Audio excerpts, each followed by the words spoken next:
Assalamualaikum warahmatullahi wabarakatuh. Apa kabar? Lama gak jumpa kita. Masih di Hanya Cerita. Hari ini kita akan ngobrol tentang seseorang yang mungkin bisa menjadi toxic relationship untuk kita semua. Ini berlaku di semua kalangan sosial, baik di lingkungan sekolah, di lingkungan pekerjaan, di lingkungan sosial masyarakat. Tentunya adalah beberapa orang yang mungkin kita anggap orang yang toksik, sehingga ketoksikan mereka itu bisa berdampak ternyata untuk kehidupan kita. Ketika orang ini ngomong, ketika orang ini berpendapat, di mana pendapatnya itu mungkin bertentangan dengan apa yang kita pegang, nilai-nilai yang kita pegang selama ini, ternyata omongan orang ini bisa berdampak dengan dalam kehidupan kita. Contoh kecil, bisa membuat mood kita yang kita pola seharian menjadi mood yang baik agar bisa tetap produktif. Gara-gara satu orang ini ngomong, berantakan semua. Pertanyaan saya, bagaimana bisa orang ini seberpengaruh itu di kehidupan kita? Apakah kita selama ini dengan sadar membiarkan dia bisa mempengaruhi kita?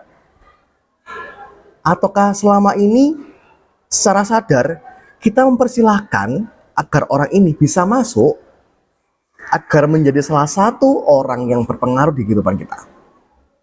Ya, bayangkan, meskipun orang ini mengoceh A, B, C, D, E, F, G, tapi kita tidak mempersilahkan orang ini berpengaruh di kehidupan kita, sebenarnya tidak akan berpengaruh apa-apa. Sebenarnya tidak akan setoksik itu. Tapi karena mungkin kita secara tidak sadar, melalui beberapa keseharian, melalui beberapa interaksi dengan orang tersebut, sehingga secara kita nggak sadar atau mungkin kita dulunya mempersilahkan diri kita sendiri untuk membuat anak orang ini jadi orang yang berpengaruh di kehidupan kita, sehingga terbawa sampai sekarang. Sehingga dulu mungkin pernah baik, pernah menjadi orang yang baik di kehidupan kita, sehingga kita mempersilahkan dirinya untuk masuk di kehidupan kita. Dan setelah dia setoksik itu, akhirnya berpengaruh di kehidupan kita, akan buat stres tentunya. Bahkan hari-hari kita akan kacau hanya satu kalimat dari orang tersebut. Mungkin teman-teman yang lain pernah mengalami hal demikian, ya kan? Kemudian apa kira-kira yang harus kita lakukan untuk orang ini? Orangnya tetap hidup nih, dan kita harus tetap hidup juga, ya kan? Apa yang harus kita rubah? Apa kita harus menjauhi dia? Cara-cara? No. Atau kita harus membuat batasan? Mungkin juga. Terus apa yang harus kita lakukan?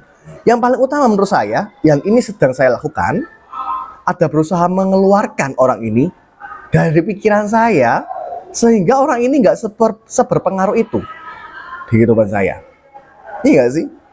Kita harus mengusir dia dalam pikiran kita, mengusir dia dalam kehidupan kita, sehingga apa yang kita pikirkan terhadap orang tersebut bisa menjadi tidak semenarik itu, kemudian tidak seberpengaruh itu.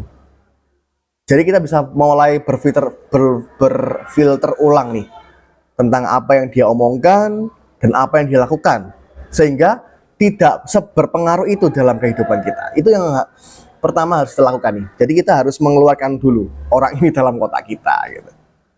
Kemudian baru kita buat batasan. Mungkin yang paling enak batasannya adalah waktu. Kapan waktunya kita interaksi dengan orang ini, seberapa penting orang ini buat kita jadikan lawan untuk berkomunikasi, untuk berinteraksi, sehingga batasannya jelas.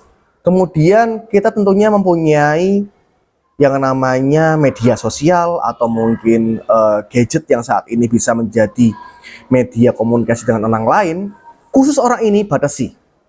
Khusus orang ini batasi jam-jam tertentu kapan yang kita bisa membalas dia, atau mungkin mengangkat teleponnya, atau mungkin membaca chatnya. Jam-jam tertentu saja kita batasi lewat waktu dulu, sehingga intensitas interaksi kita dengan orang tersebut memang sedikit kita kurangi, sehingga toksiknya nggak begitu terasa.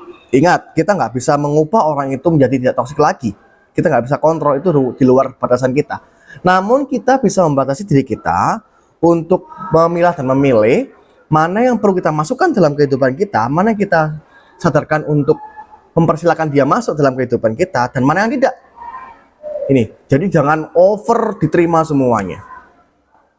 Gitu ya. Itu bisa menjadi cara untuk kita mengatasi orang-orang yang mungkin menurut kita berpotensi untuk menjadikan toxic relationship ini tadi. Sekian hanya kita hari ini. Terima kasih. Assalamualaikum warahmatullahi wabarakatuh.